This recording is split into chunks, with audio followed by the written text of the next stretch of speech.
I'll make a couple of opening comments. I was in the Army a long time ago, and the value of your troops, and you learn to respect your troops.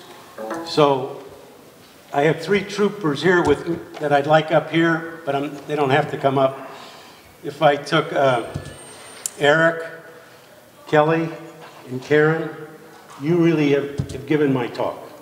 You've really set the stage for my essentiality. And boy, I know how to have good soldiers, and you are it. I'm taking the position. It's all yours. Oh, okay. I gave you very few slides. I think I don't even need a microphone normally. And I did something that I normally don't. I only have a few slides and my comments on paper. And maybe the intent was to have you pay attention to me and not the slides, although I have a few, as you can see. I think some of you think my idea is ridiculous. It's not, but it's sure a lot of fun to present it to you. And that's really what I hope to do. And let's see, slides are, I'm sorry, David, just use the arrows. okay, disclosures. Yes, I'm retired from academia, and I interact with company. You know what my greatest strength is? What I don't know. There's the title I put for my presentation, and it has all these keywords that I think are relevant. And maybe in the course of my few remarks, I'll touch on each of these words, but most importantly, the topic is an essential nutrient. If you write a good abstract, they always ask you for some keywords, right? Now, if I was to stop now and you go to sleep, if you copy this one sentence, this is the summation of my remarks. Adequate laxation represents and is the embodiment of dietary fiber essentiality.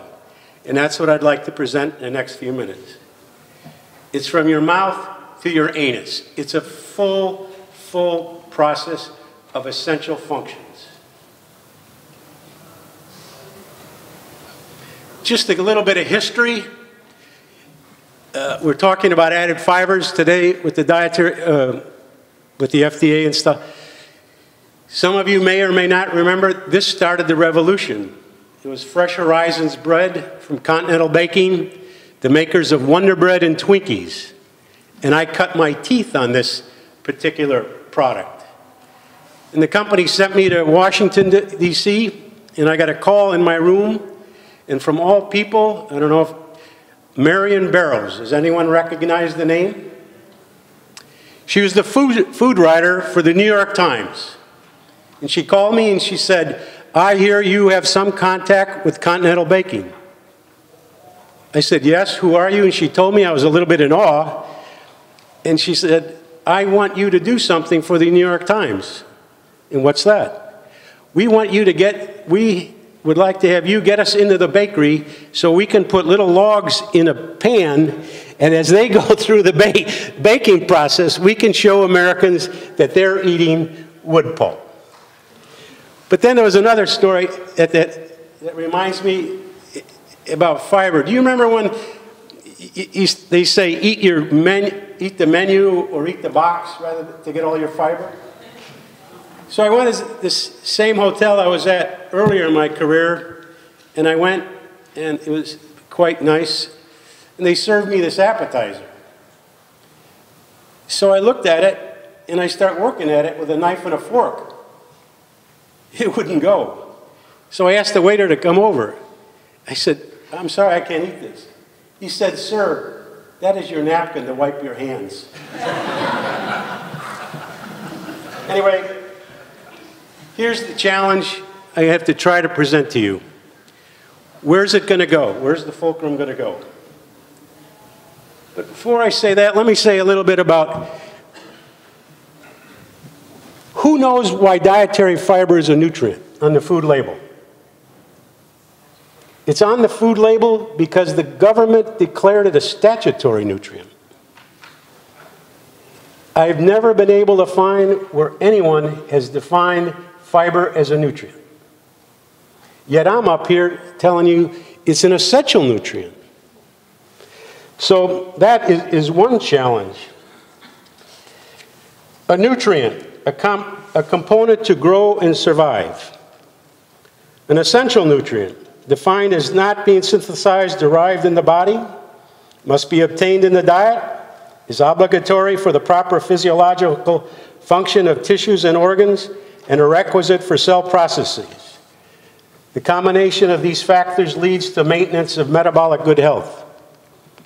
Fiber fits every one of those criteria. Every one.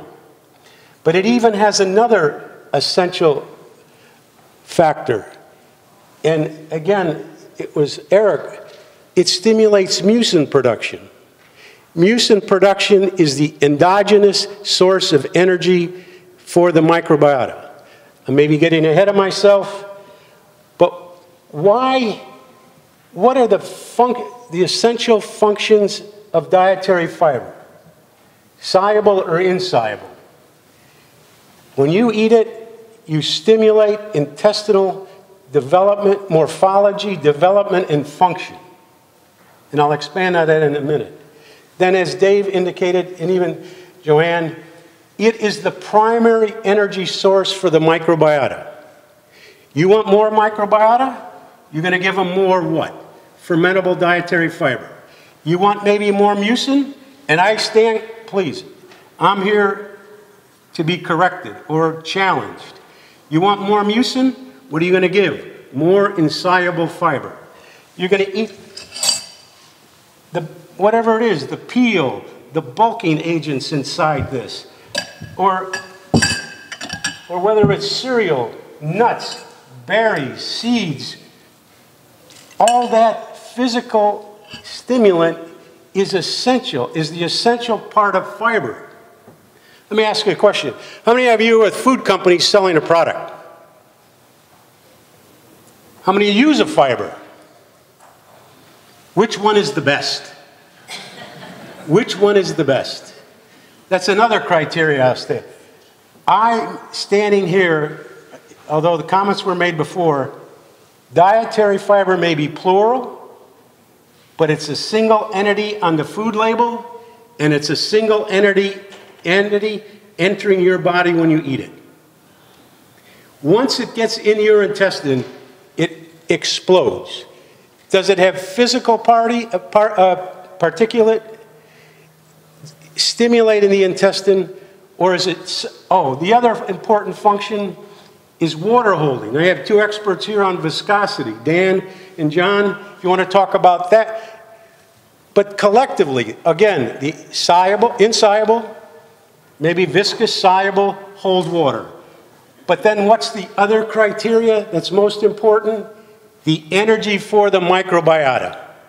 And almost every source of insoluble fiber is fermented. Okay, particulate whole grain or something, the whole particle, wheat bran, only partially. But almost everything else is fermented. So what do I have here? Everybody talks about resistant starch, powder. There's all kind of supposedly prebiotics. Which is the best? They're all equal when it comes, well, I should be careful. They're all potentially equivalent to develop and have the microbiota grow.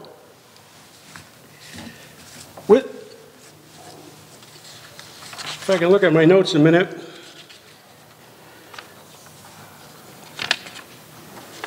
So I'm going to give you I've worked on, like a lot of people, on the definition of dietary fiber.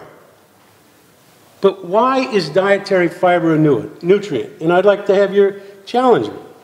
What does it do? What does it do when you ingest it? It's a dietary particulates, bulk, roughage that stimulates the structure and function of the intestine. I'll repeat myself a few more times. Non-digestible carbohydrates that hold water is the primary energy source for the microbiota.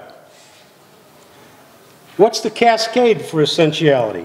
Again, stimulates the intestinal development, primary source of energy. Why? What's more essential? The fiber, the microbiota that it allows to grow, or the short-chain fatty acids they produce? What's the most essential? Is it even necessary?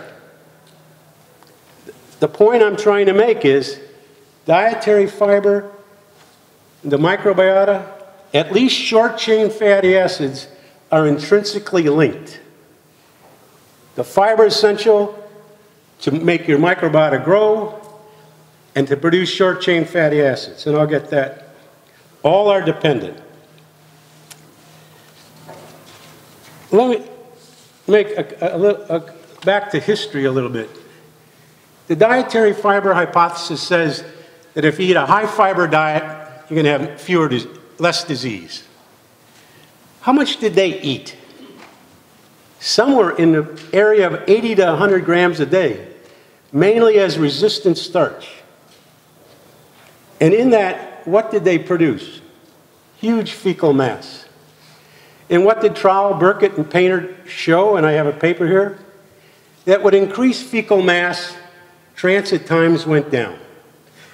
And Joanne alluded to this earlier this morning, that I think that's a goal to reach for, that the value of fiber is to increase fecal mass. An important criteria. But I think I just had,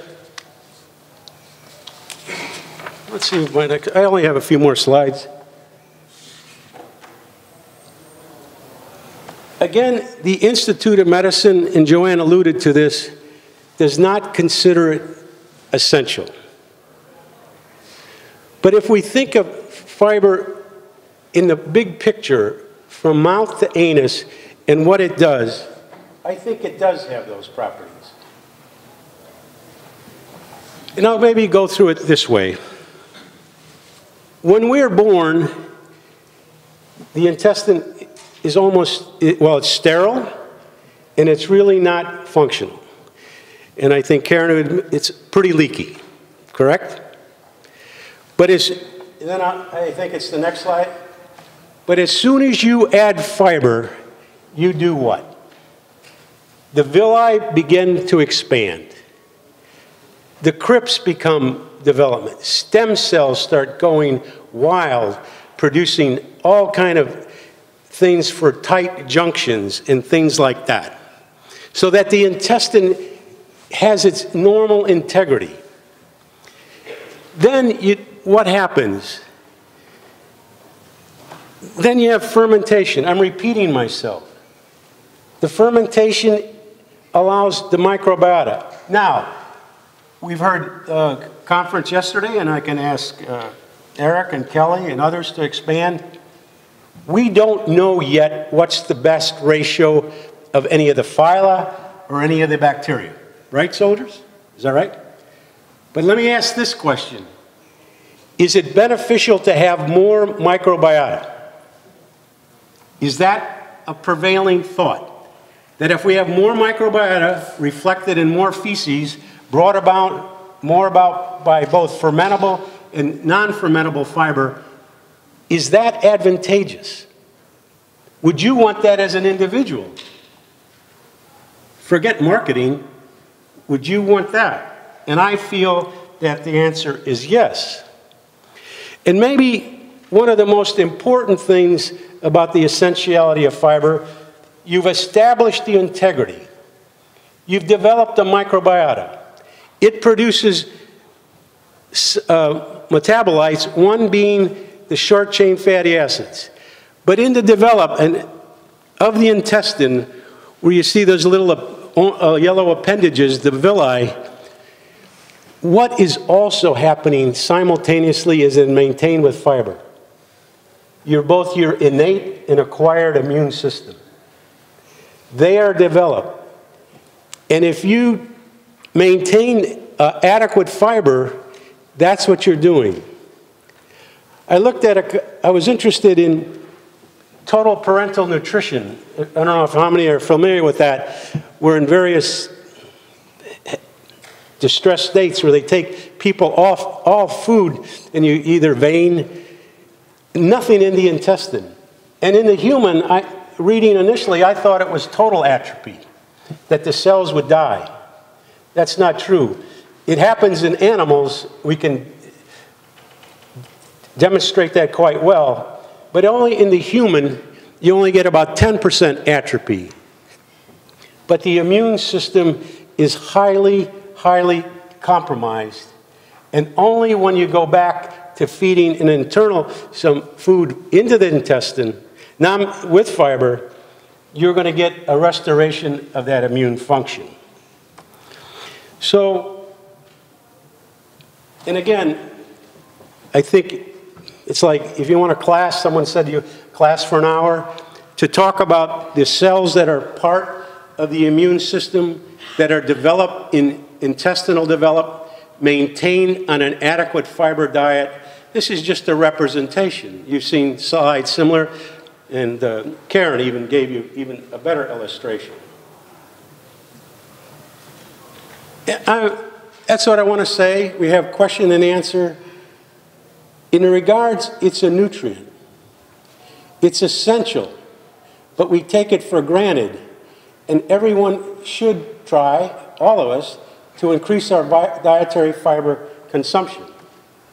And I think that's it. Oh, and that's where I live.